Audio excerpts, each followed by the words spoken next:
And we're live! Right. Hello! Welcome to the Massachusetts Podcast Movie of the Week. As you can see, we lost a few people because they are lazy bums who didn't watch the movie. Exactly. This week, Fucking we're going bastards. to be talking about The Secret of Kells, and you have your host from last week here, Batman Robarm. Exactly. Hello, everyone.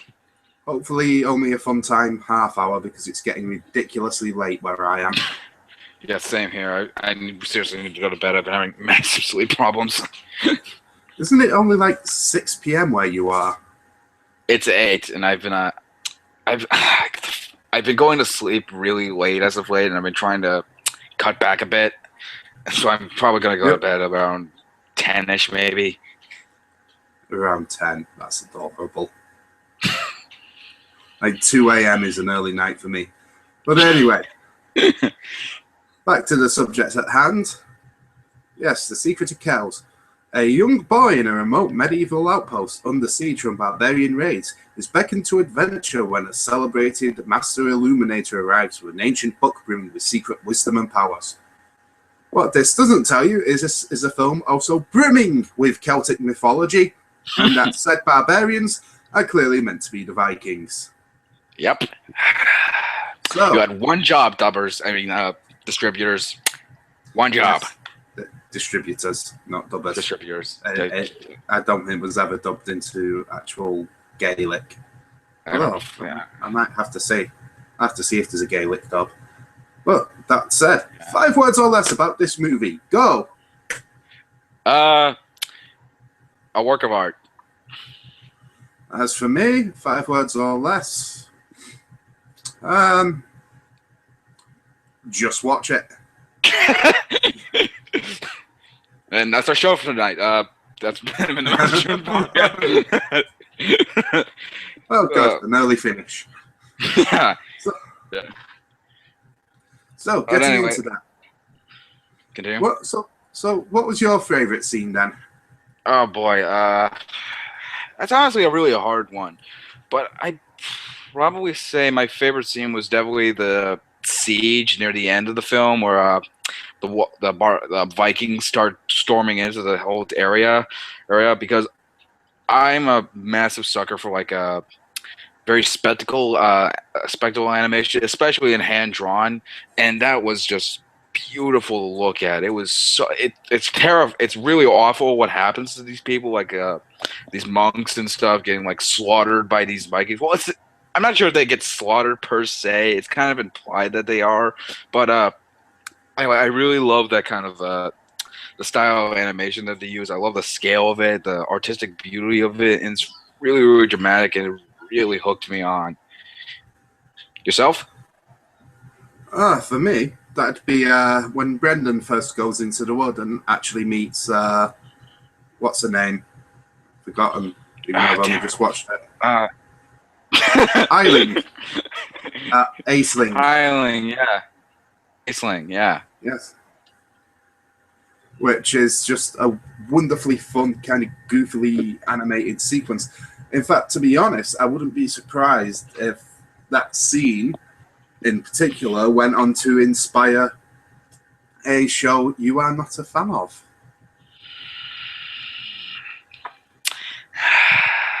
Just, you really had to bring up that show when talking about something as artistically beautiful as this movie. Really, more? Ooh, yeah. Really? Because it is kind of the, a literal manic pixie dream girl. That is true. But done in such a way that you can definitely see influences in certain other shows. Yep. Ironically, I bet half the people who made those shows wouldn't even heard of this movie. Well, we're here to educate. But with that, then, what was your least favorite scene? Honestly, I'd probably say the ending.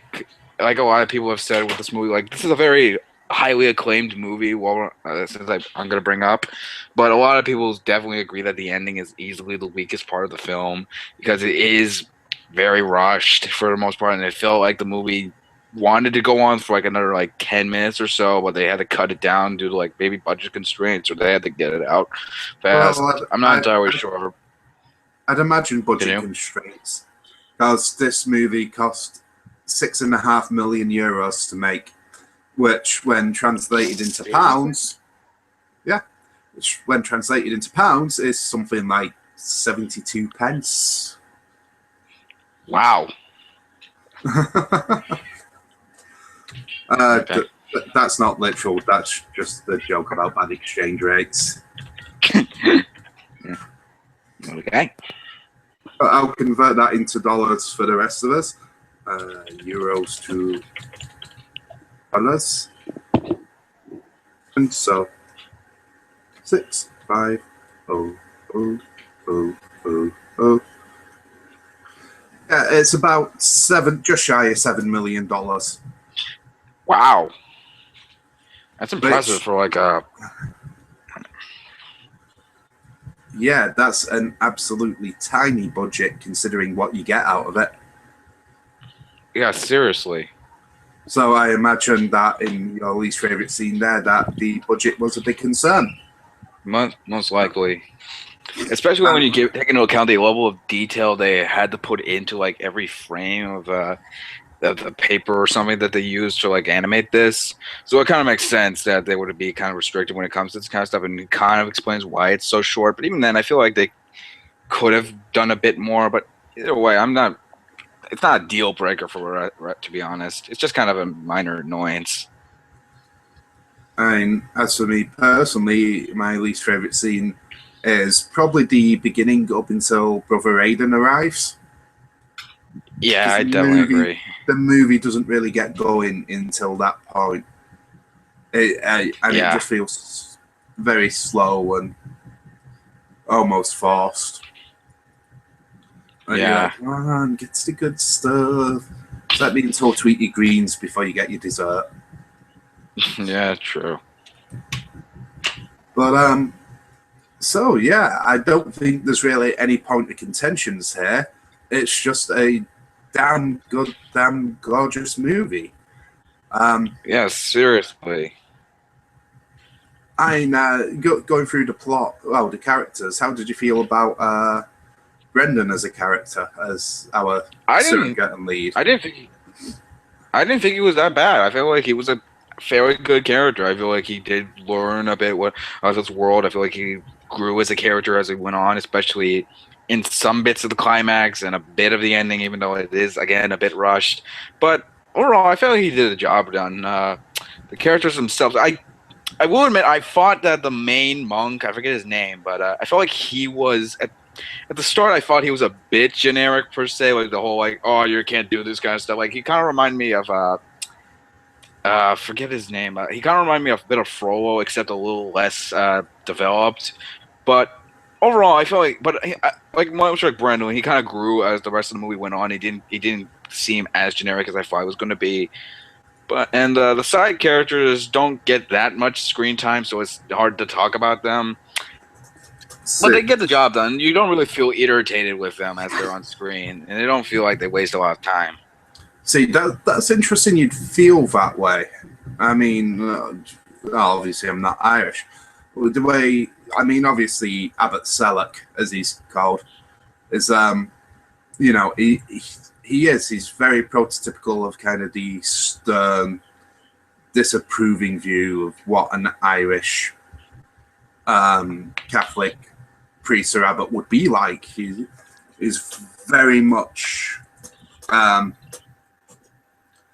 He's very much that kind of figure. He's that stereotype. He's that kind of cliche, which I'm not sure if that Ah, translates well outside of Britain and Ireland.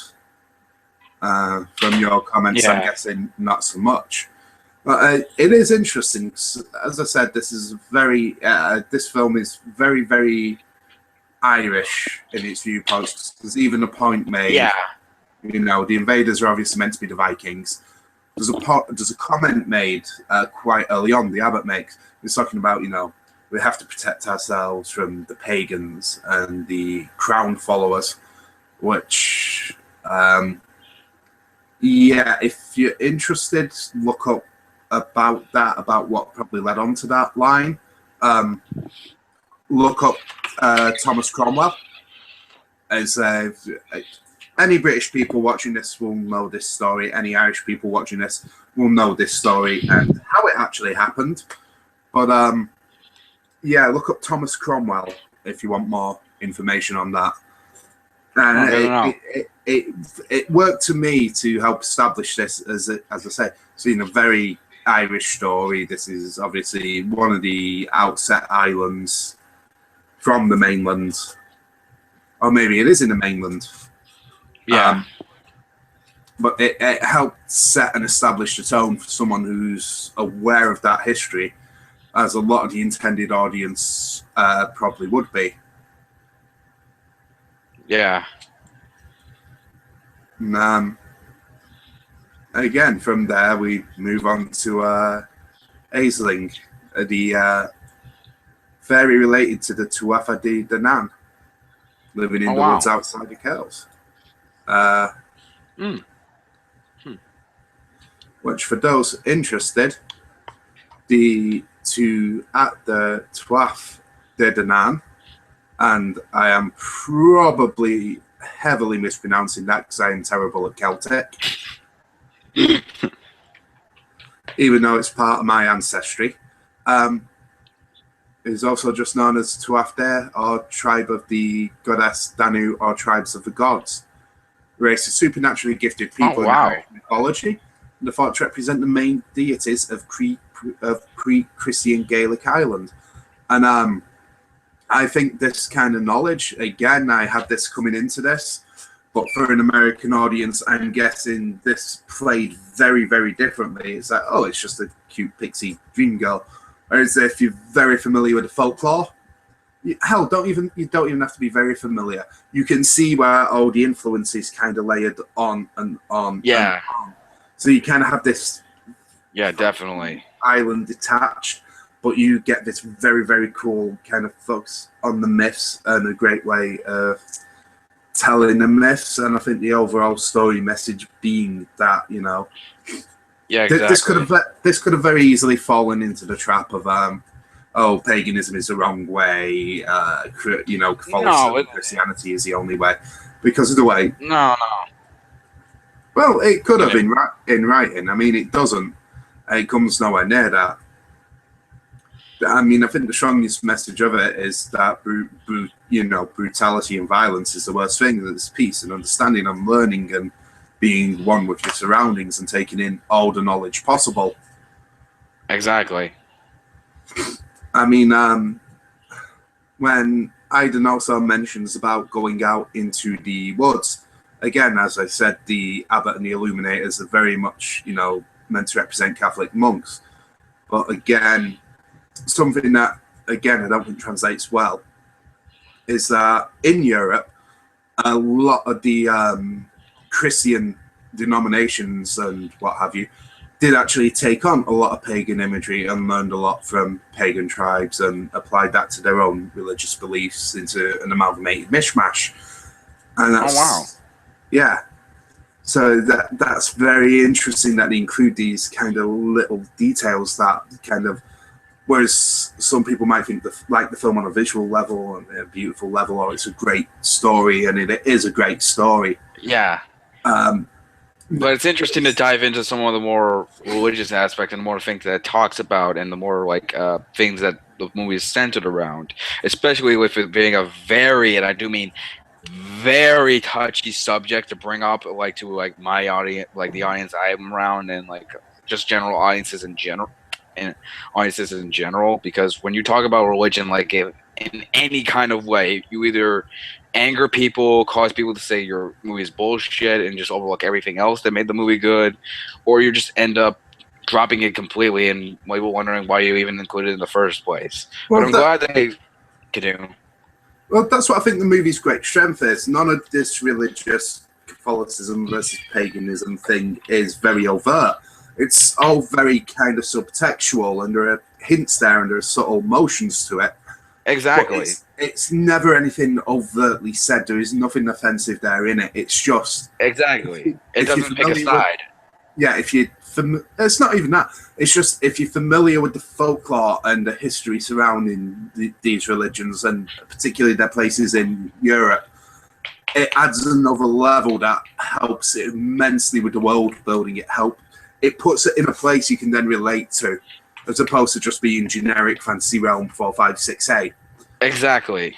And I feel like that gives a lot of like a general curiosity and more exposure to like Irish folklore because I'm fascinated with the ideas of both this movie and the director's latest film, Song of the Sea, tackled because I'm fascinated with the lore they created, and knowing that this comes from actual Irish folklore just gets me interested in checking it out. And I feel like that I feel like a movie like this and Song of the Sea encourage that kind of thing. So I think I'm glad we got stuff like this, and I'm glad it doesn't pick a side and says like, oh, paganism was the way to go or Christianity is wrong.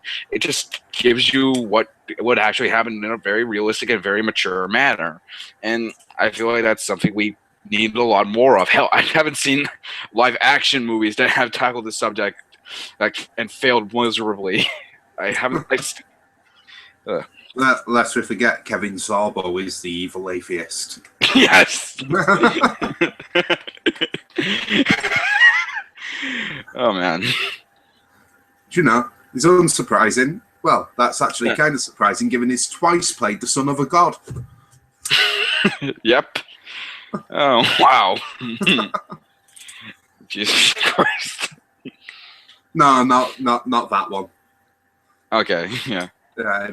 Played the son of Zeus, obviously in Hercules, and in Andromeda, he's a half god because his father was a godlike entity.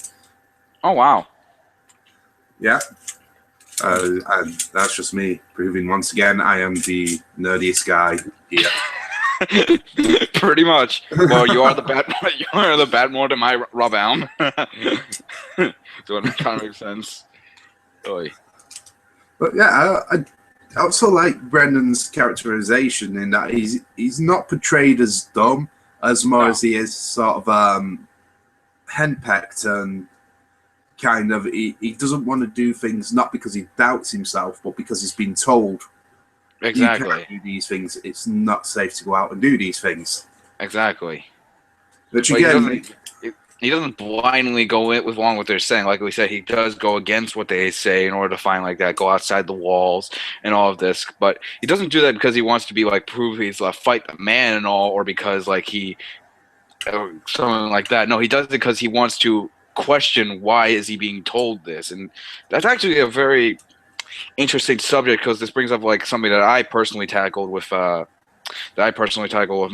beliefs and my family, because originally I was a part of a Christian family and we did believe in God. We did often talk about Satan, the ideas of hell, God, heaven, and stuff like this. But when it comes to like there was a point where we had to leave our church and just the whole, not necessarily the whole religion, but just leave the whole idea of it because of the way they were treating some people. And it was at a very young age. I think I was about like 12, maybe younger. So I really didn't know what to make of it because I was always taught this kind of stuff growing up. So I really didn't know what to do with the rest of what was going to head of me. And I feel like that's a very interesting topic to bring up with this because I feel like that's how I personally felt a really strong connection with this. as I say, I think that's there in the subtextual level, and I think that both of us are reading a bit more into it than what there is. But again, I think that's the movie's great strength because to a younger audience, it does just play it as a straight adventure. Exactly. But for adults, you have a lot of subtext. So in that defense, it's the perfect family movie. There's stuff for the kids. Kids will be entertained by it.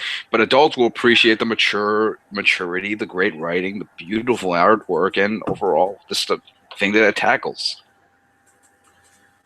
Yeah, I mean, speaking of getting on to the technical side of it a bit, the animation, that's some of the most fluid I have seen outside of a Seriously.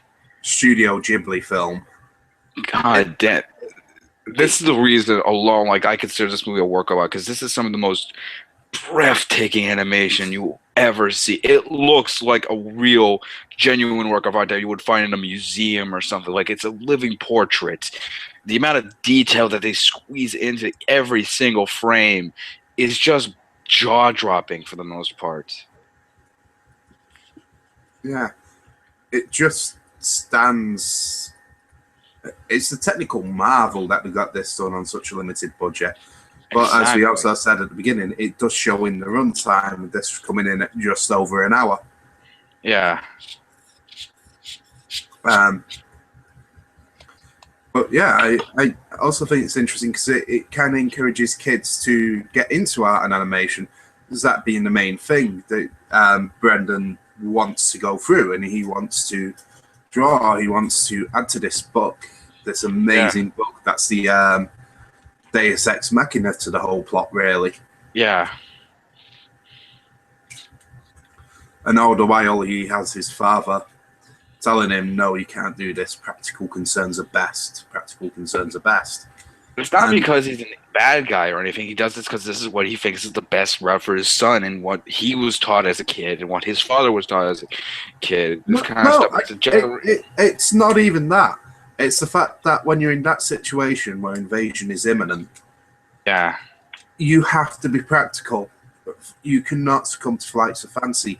You need that practicality. You need the level heads around. And that's the thing I kind of got with it, is that were the invasion situation not looming over them, that the abbot probably would have been more happy to see his nephew go into the Illuminators and become one of them. Exactly. But as things are, they're living on a war front, and in a war front, you can't be like that. And again, I think that speaks to one of the film's other strong messages and subtext that,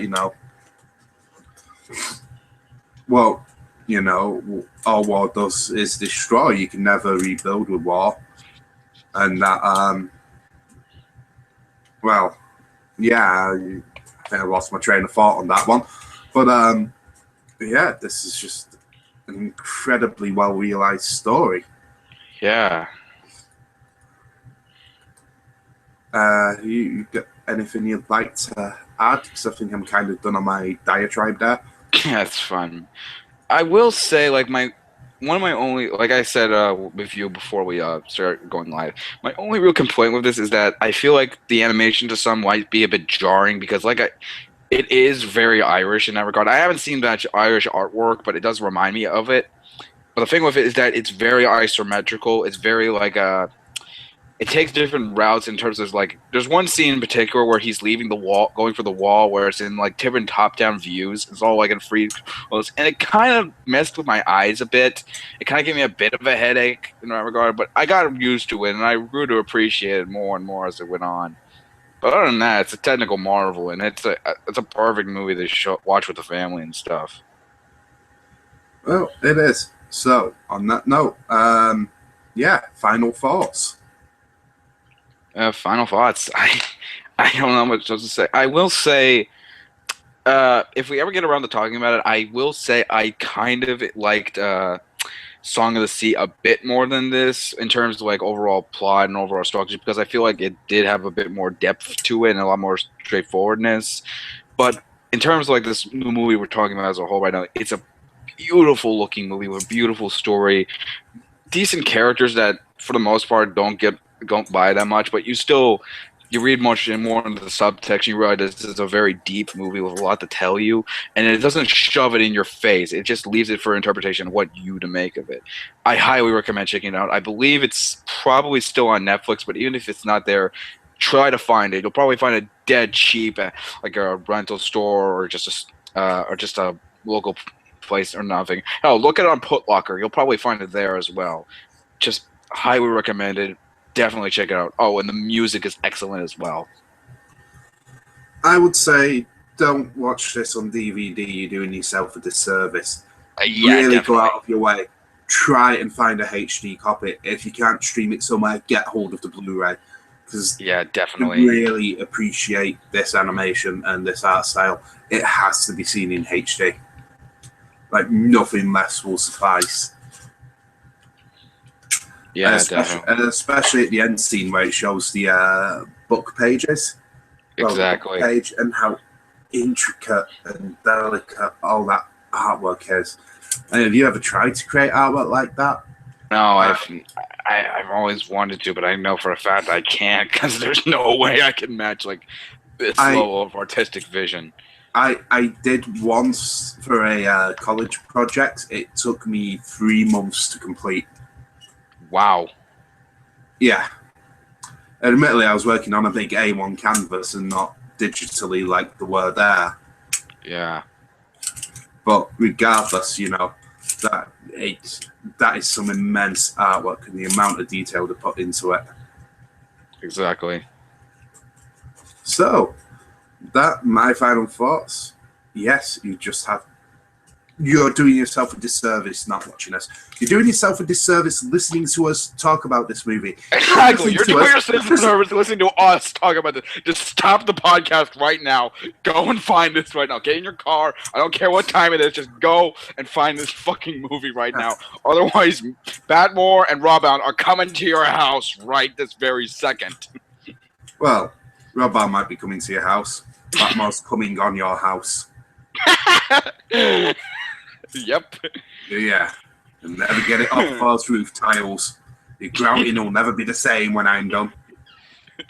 Yeah. At least your drains will be cleared up, and that's the important thing. Yeah.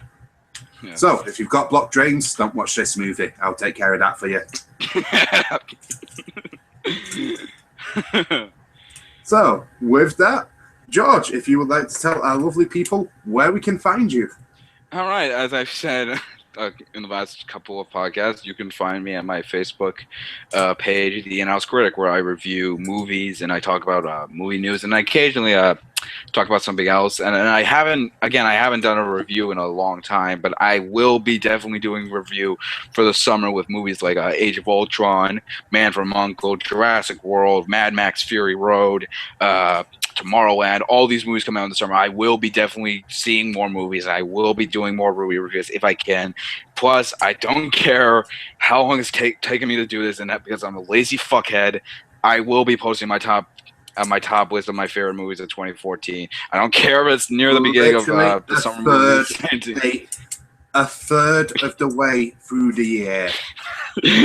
Your top 20 from last year, a third of the way through this year. I don't give a shit. I will do this fucking thing. But you've been saying this for 4 weeks now. You've been saying this since last month. Get it done, faggot. Hey, hey, watch your language, buddy. Anyway, I will be doing it right now. I have it right up.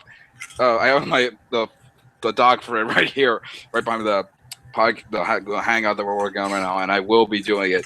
I just have I have a couple more things I need to watch. I wanted to watch that I'll add it, see if they'll make it to the list or not. If not, I'll possibly review them. But anyway, David. You can find me on Twitter at RelicSam, all one word. You can then find me also on YouTube as Relic in Profile, which is currently not had anything on it for a while, but you can watch some of my old reviews where I review Twilight and a couple of music things. And I'll be updating that soon with some Master Tunes related content, so keep an eye out for that. Hooray! With that, thanks for watching, and we'll see you next week where our movie will be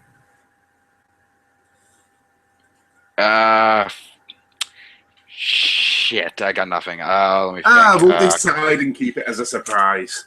Yes, it will be a mystery to all of you. Until then, thanks for watching from me. And thanks for watching from him. And thanks for watching from Rainbow Dash Pez Dispenser. Goodbye. Goodbye.